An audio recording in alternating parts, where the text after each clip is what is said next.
Bien, bonjour, bonjour, Philippe Géléoc, je suis fondateur de la communauté Liberté Conseil. Alors je souhaitais en fait vous laisser un petit message, simplement pour vous dire que, il y a quelques instants, j'ai échangé là au téléphone avec une personne donc qui fait partie des membres de Liberté Conseil, donc du groupe Facebook relatif à réussir la RAEP, donc le groupe Facebook relatif à la RAEP. Et c'est une personne en fait qui est catégorisée et qui vise à décrocher un concours de catégorie B. Donc là, en fait, elle est en train de rédiger son rapport d'activité. Et elle me disait que c'était pas complètement simple pour elle. Elle me dit c'est vraiment pas facile. Alors je suis plutôt d'accord avec elle parce que c'est un véritable travail, hein, le fait de rédiger son rapport d'activité. Alors, cette personne-là, en fait, elle s'interrogeait concernant le contenu de ce rapport d'activité. Elle se demandait, en fait, comment mettre en avant ses motivations.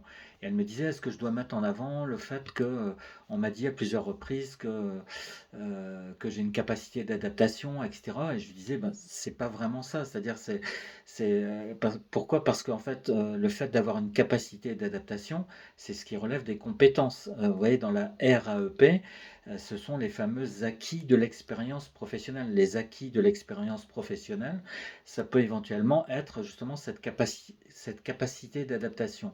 Mais en ce qui concerne les motivations, l'idée de motivation, ça renvoie à quoi?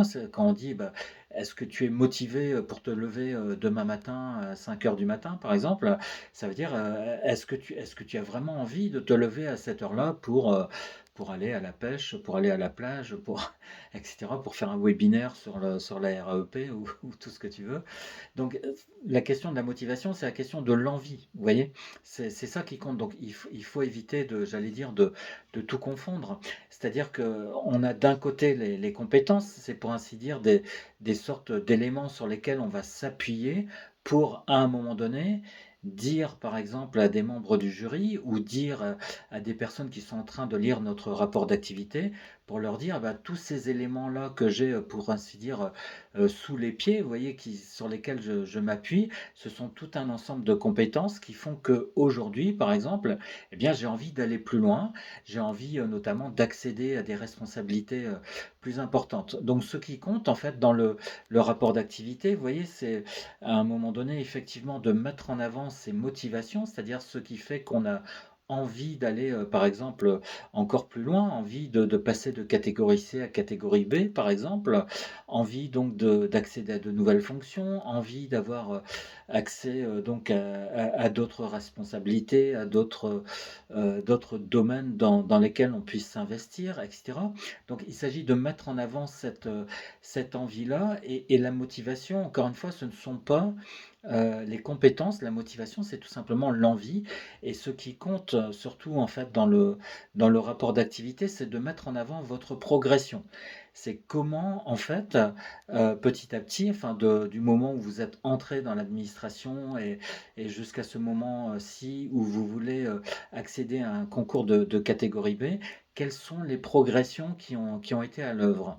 C'est-à-dire justement peut-être que vous avez progressé de telle sorte que, ben, notamment par exemple en étant capable de gérer davantage votre stress, en étant capable d'une certaine flexibilité, etc., eh bien vous avez peut-être développé par exemple une compétence en termes de capacité d'adaptation, c'est-à-dire vous avez par exemple développé une capacité à vous adapter à des dossiers complètement différents, une capacité par exemple d'adaptation qui peut être aussi une capacité à s'adapter à différents profils de personnes.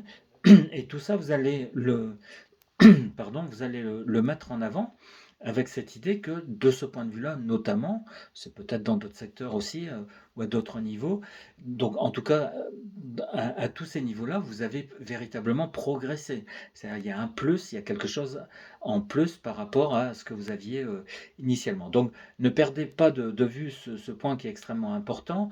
J'allais dire d'une certaine façon, peu importe en quelque sorte, même si j'exagère, mais peu importe le plan dans votre rapport d'activité, mais ce qui compte le plus, hein, oui, certes, il faut un plan, mais ce qui compte le plus, c'est de montrer que vous avez progressé progresser. Donc retenez surtout ce terme-là, progresser, par exemple, du moment où vous étiez sensibilisé à ce qu'est l'environnement de la fonction publique, au moment où vous êtes passé dans l'application, la mise en œuvre de certaines missions, et puis à un moment donné, vous avez accédé à un autre niveau qui est le niveau de maîtrise, par exemple, des choses, et puis peut-être qu'aujourd'hui, vous avez accédé à un véritable niveau d'expertise, au sens où, par exemple, vous avez des collègues qui viennent vous solliciter votre service en tant que personne ressource. Eh bien, si vous êtes arrivé à ce niveau-là, vous voyez, niveau 1, niveau 2, niveau 3, niveau 4, vous voyez, sensibilisation, application, maîtrise et puis expertise, eh bien, ça veut bien dire que vous avez progressé.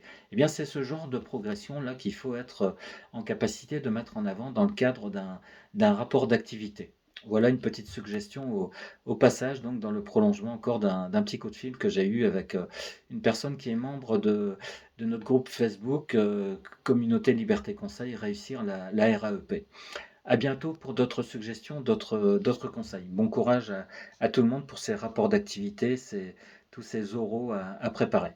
Au revoir.